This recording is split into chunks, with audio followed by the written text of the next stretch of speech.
Anteriorment, al centre disposaven de l'antiga aula polivalent, que degut a les seves magnituds la utilitzaven per actes multitudinaris, ja sigui en claustres o per treballar en diferents grups classe al mateix temps. Degut al pas del temps, el centre va considerar oportú adaptar aquesta aula a les noves tendències tecnològiques i al treball per projectes. Per aquesta raó, es van dur a terme diferents accions. La primera d'elles va ser enguixar les parets i pintar-les seguint els colors corporatius del centre. També, a nivell de lluminositat, es van instal·lar panells LED i cortines a les finestres. A més, es va remodelar la tarima, afegint-hi una moqueta. Tenint en compte les noves tecnologies que incorporaria l'aula, es va realitzar una adaptació elèctrica i sabent que es treballaria per projectes, es van prendre mesures d'insonorització com la instal·lació de panells acústics.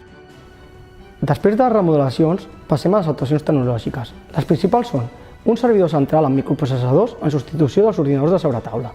També disposem d'un simulador industrial 4.0, una zona de realitat virtual i pel que fa referència a sistemes audiovisuals, un projector 4K d'última generació i pissarres interactives. A més, les taules estan adaptades a aquestes noves tecnologies. Amb aquestes taules i la resta d'actuacions aconseguim generar un espai d'aula-taller polivalent amb les quals aconseguim sobreposar-nos a diferents